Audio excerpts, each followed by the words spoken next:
ce qu'on appelle pudiquement les maladies chroniques.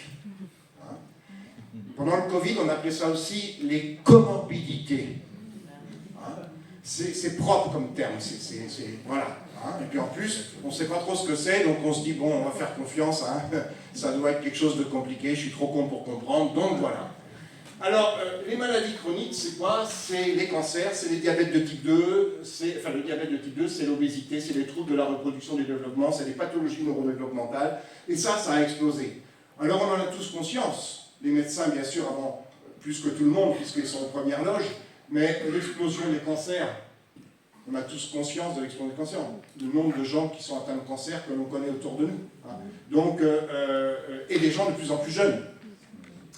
L'explosion de l'obésité, etc., etc. Donc on en a tous conscience. On a pensé pendant longtemps que l'obésité c'était le monopole des États-Unis. Ils n'ont plus rien à nous envier. Donc en fait on a vraiment une explosion de l'obésité.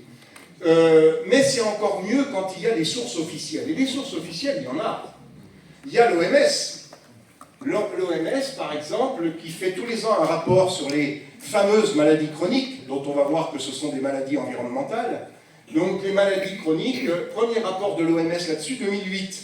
Il y en a un tous les ans, je peux vous dire que ça ne s'est pas amélioré depuis, mais je vous donne celui de 2008 déjà. L'OMS disait, voilà, maladie chronique responsable de 63% des décès dans le monde. 63% des décès dans le monde. Ça représentait en 2008 36 millions de morts, dont 29% avaient moins de 60 ans.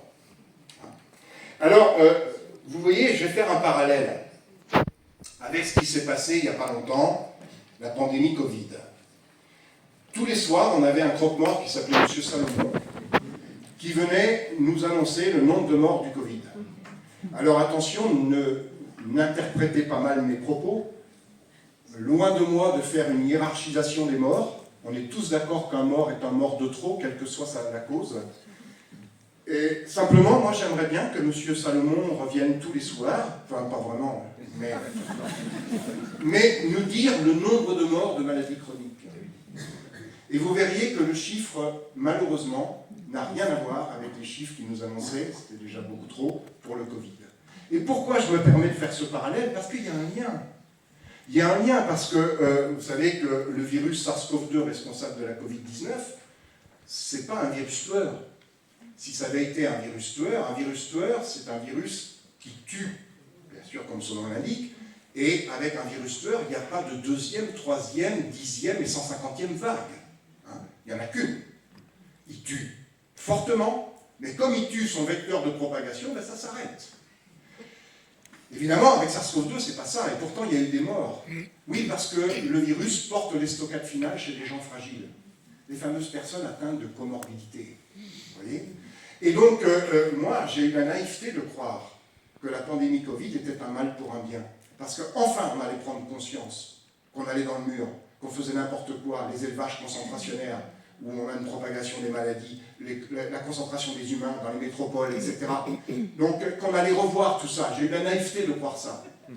Et bien sûr, on n'a rien revu, on nous aura dit il y a un monde d'après. Ouais, il y a un monde d'après, et il est comme l'avant, mais pire. Voilà, c'est tout. Mais on n'a rien changé. Et évidemment, je pensais aussi qu'on allait prendre conscience de la vulnérabilité de la santé humaine. Et de dire, mais pourquoi il y a autant de gens vulnérables? Pourquoi il y a autant de gens qui sont victimes de ce virus, qui en meurent? Pourquoi il y a autant d'obèses? Pourquoi il y a autant de maladies cardiovasculaires? Pourquoi il y a autant de cancers? Non, on ne s'est jamais posé la question. Et on ose nous parler de prévention en portant un masque ou en s'injectant un truc qui marche qu'à moitié ou qui ne marche pas et qui a des effets secondaires importants et qu'on n'a jamais évalué correctement. Ça, il n'y a pas de problème, on nous dit là, et ceux qui refusent, vous refusez la prévention, mais la vraie prévention, c'est d'interdire ces poisons. Mais ça demande du courage politique. Parce que les vaccins, ça rapporte de l'argent, alors que supprimer les perturbateurs endocriniens, ça coûte de l'argent. Voilà.